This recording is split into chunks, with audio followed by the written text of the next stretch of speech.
What happened between the doctor and his patient was worse than death. The charity gala glittered like a borrowed constellation. Crystal chandeliers spilled warm light over linen tables and laughing faces. Waiters in crisp jackets threaded between clusters of patrons, balancing trays of champagne and polite conversation. A string quartet looped a lullaby of success and obligation, the kind of music that makes people feel generous without getting their hands dirty.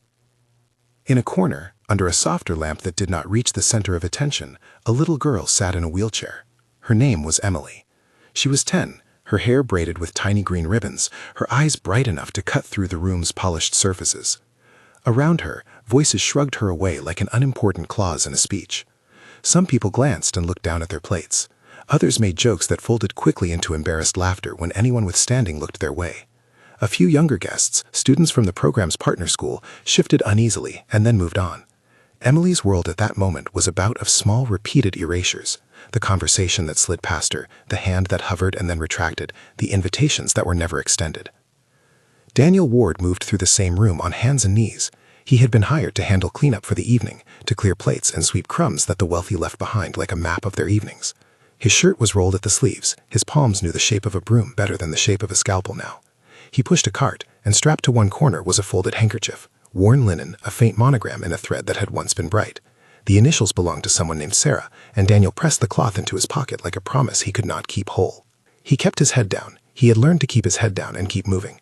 The city knew him by a dozen small sins of luck: the expensive medical bills after Sarah's illness, the debt that collapsed like rotten wood underfoot, the hospital papers that turned a respected residency into a name on a list. Once, people introduced him at lecture halls with the weight of his credentials humming in the air. Now he swept under their feet.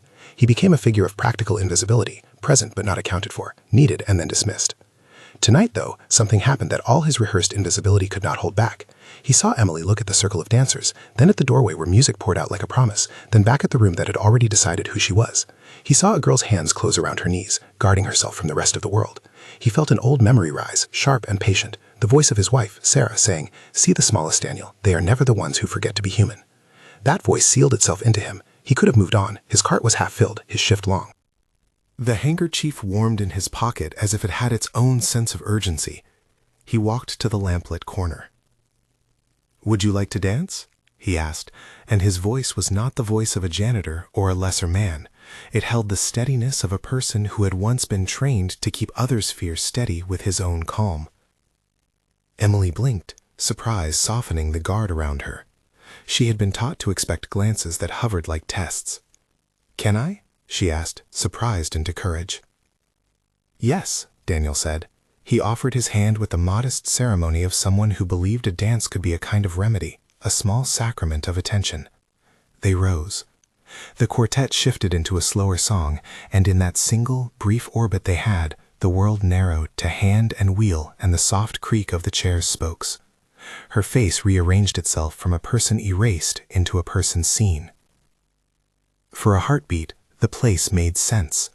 Emily's laugh came out in a way that made Daniel picture morning light through a kitchen she would never have. Around them, some people glanced. Some smiled awkward smiles as if they had witnessed something charitable. One or two made a comment, too loud for the moment, trying to make the dance into a spectacle. Whispering started like a scuff of shoes, an accompanying soundtrack of assumptions. Who was the man? Why was he dancing with her? There was an economy of cruelty in those questions, a kind of social triage that decided in half a heartbeat who deserved space and who did not. Daniel had expected a few glances, a few whispers. He had not expected the chorus that came next, the low, sharp laughter at the table nearest them, the student smirk that turned to a snort, the clinking of glasses that dismissed the moment as inconsequential theater. The room, so adept at politeness, recast kindness as spectacle, and spectacle as a reason to look away. A shadow detached itself from the balcony above, the figure of Victoria Lane, a woman whose name could buy a room of silence when she chose to use it. She had been watching from the periphery, the way people in power often do, expected to judge, expected to protect, expected to perform a kind of benign indifference. Tonight she carried the worn composure of someone used to having the narrative bend to her will.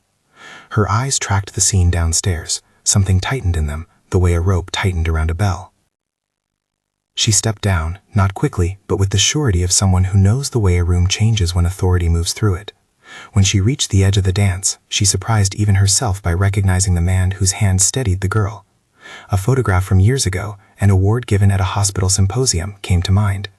The name printed under the portrait, Daniel Ward, pediatric surgeon, a reputation for steady hands and quiet courage. An odd pause of time stretched between who he had been and what he had become. Education and credentials had once announced him. Tonight, his work gloves and a handkerchief announced him. "Is he a guest?" someone whispered near Victoria, as if identity could be decided by the price of an invitation. She watched as the whispering multiplied, as the room hurried to assign meaning instead of asking for it. She walked forward, and the sound of polished shoes against the floor was louder than any applause. She did not laugh. She did not ignore. She looked at the crowd with a question on her face that had no polite answer. "This is Emily," she said quietly, and then moved to the center with a voice that carried without being theatrical. "She is my daughter. She is our guest tonight. Does anyone know her name?" Her question landed like a bowl on stone. The room ceased to be a background. It became an audience being called to account. "A doctor," someone murmured, recognition surfacing into gossip. "Daniel Ward? The surgeon?" There it was, a name like an old coin passed among the mouths that had made him into an object 1,000 small times. Usefulness turned to rumor, then to assumption. The recognition did not give him a seat. It only reshuffled the way people looked at him. For some, he became a curious anomaly. For others, he was proof that life could be cruel and eccentric at once. Victoria's voice sharpened, but it did not slice. It held an evenness that made people uncomfortable because it forced them to look at what they had done. "This is a room full of people who teach their children to see," she said. "This is a room that spends money to heal bodies and yet turns away from tending hearts. We invited all of you to celebrate care. Which of you will stand and tell Emily she does not belong?"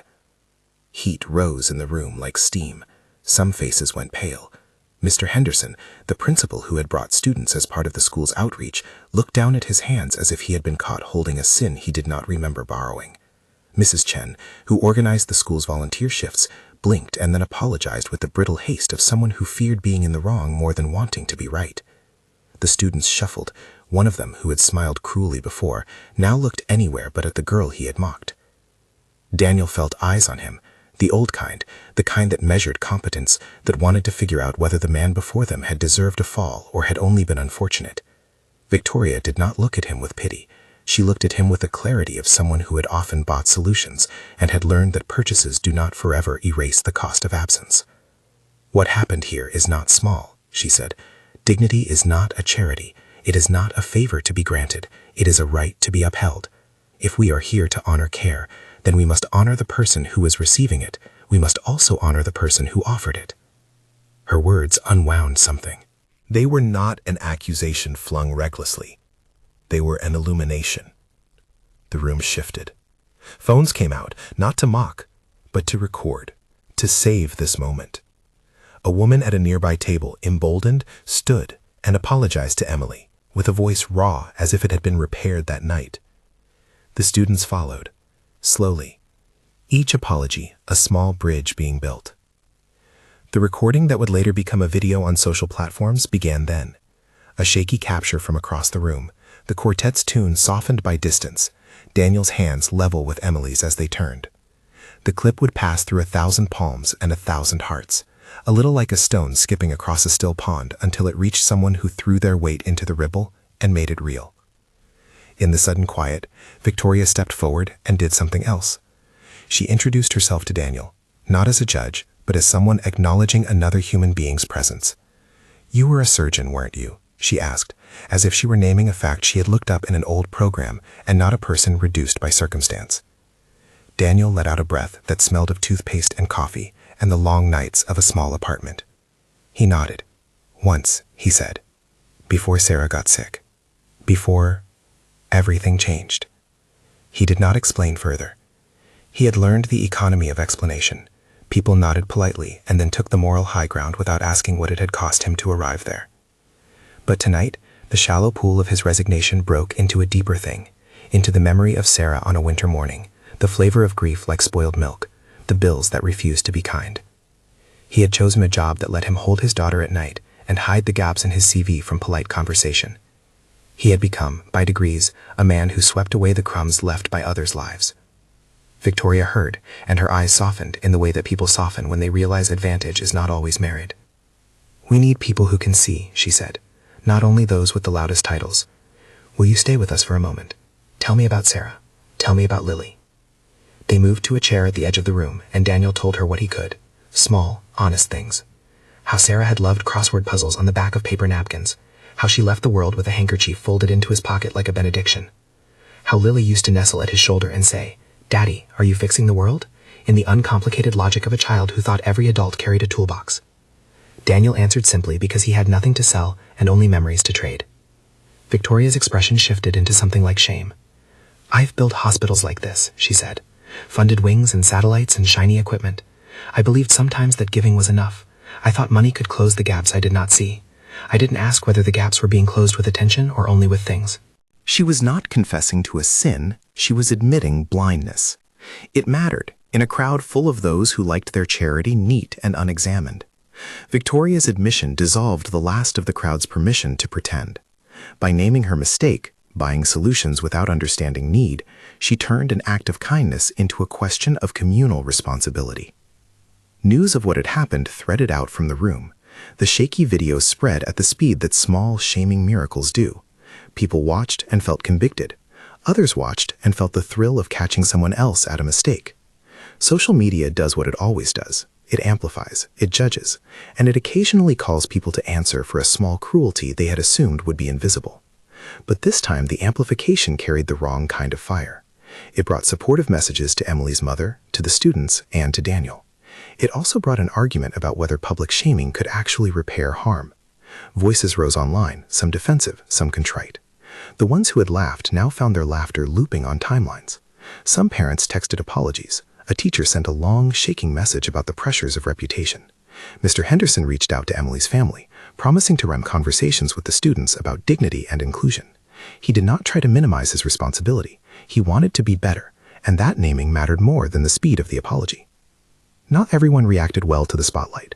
A few took defensive stances, claiming exaggeration, claiming contextless judgment. Those private defenses were human too, fear of being defined by one clumsy moment. Victoria, aware of the danger of turning an event into spectacle, used what leverage she had. She refused to let the moment become a weapon. She asked for apologies, yes, but also for commitments.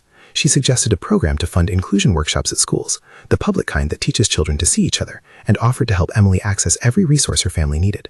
She did not do it as a bargain, but as a concrete attempt to change the architecture that allowed such a thing to happen in the first place. At the center of all this, Daniel felt something he had not felt in a long time, the soft return of dignity. People began to call him by his full name, with a note of respect threaded through the syllables. Some asked about his medical work. A few older doctors in the room sought him out with the awkward tenderness of colleagues who had not known how to reach across time and circumstance. Yet what he wanted was not praise. He wanted acknowledgement for a gesture that had cost him nothing and meant everything, that he had seen a child as whole, not as a problem to be tolerated.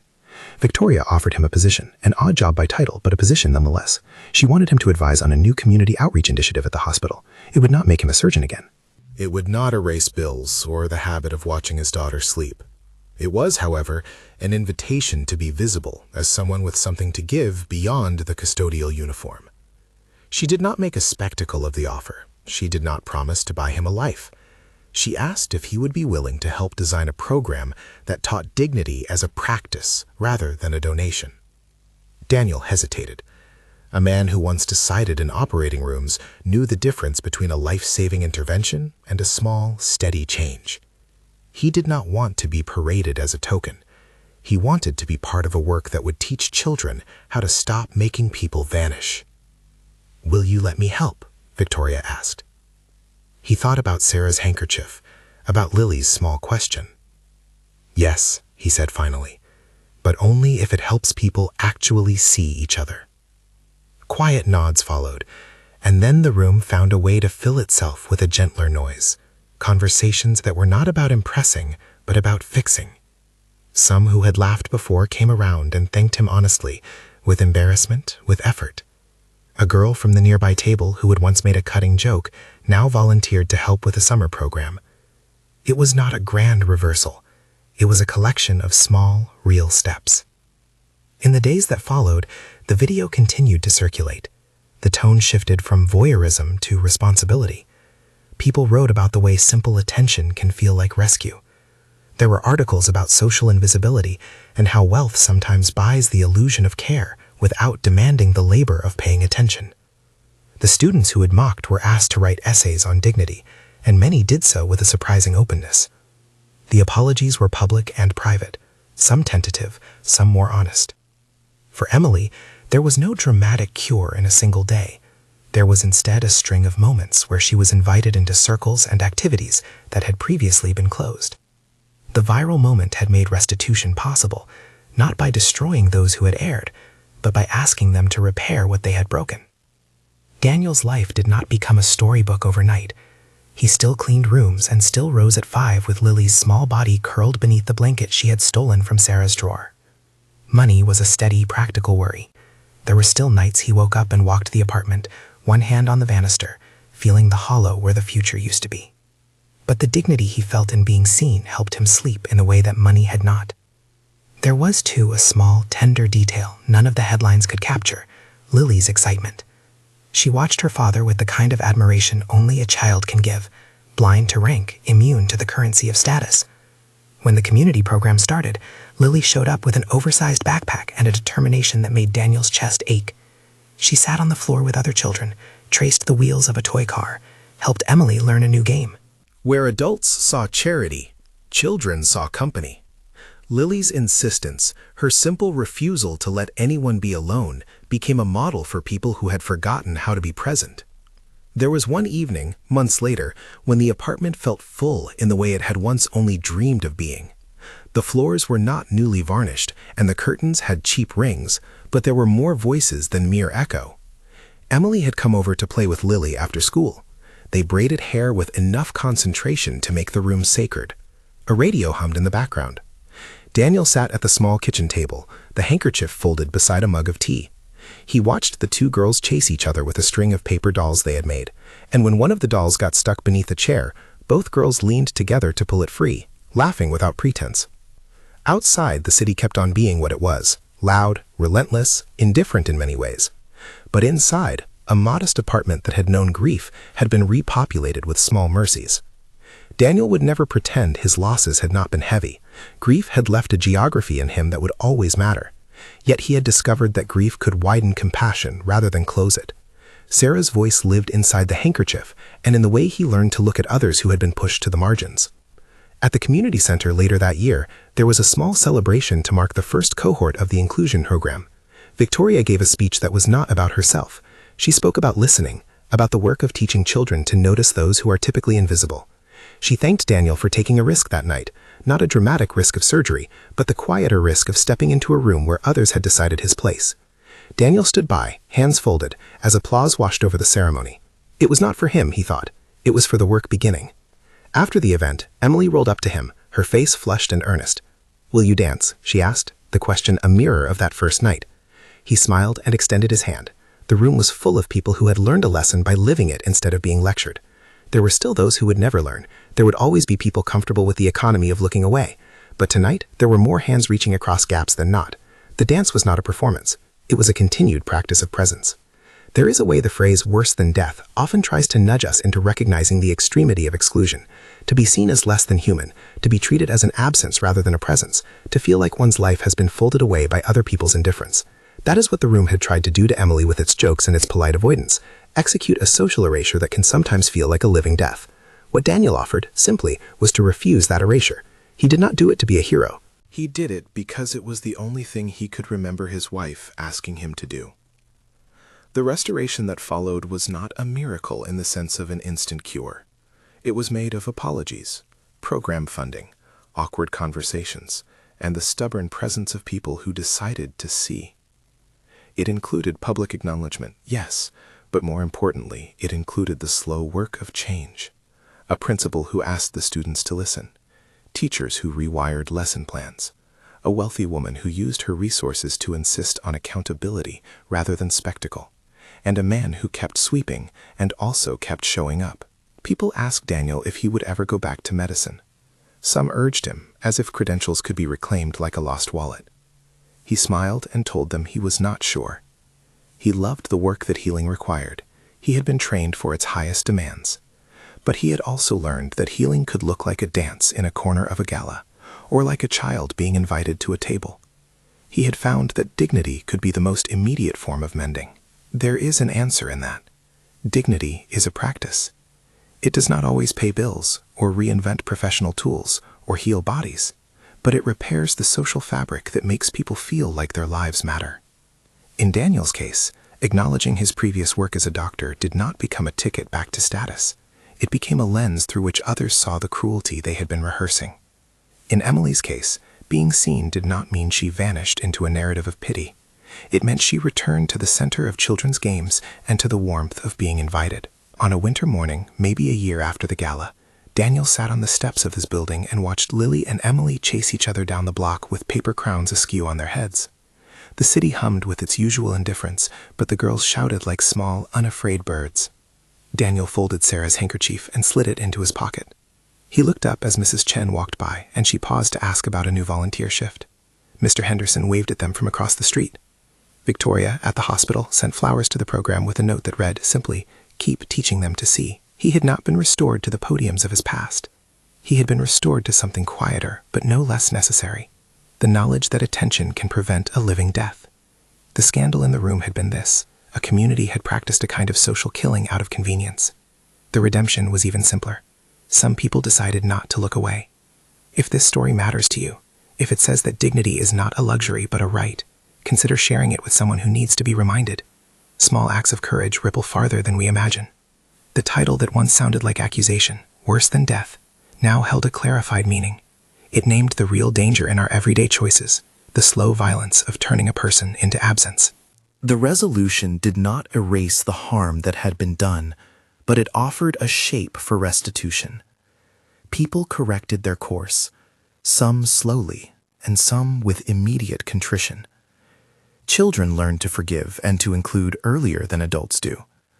A father, a former doctor, kept sweeping and kept watching, and in the space between his two hands, he made room. In the end, the simplest truth remained. Kindness is a repeated practice, not a headline. It is the willingness to step into a room and make sure someone is not alone. It is the choice, over and over, to treat each person as whole. If you believe kindness can rewrite a story, subscribe and share. Let the small acts multiply, and let dignity be the work we keep doing.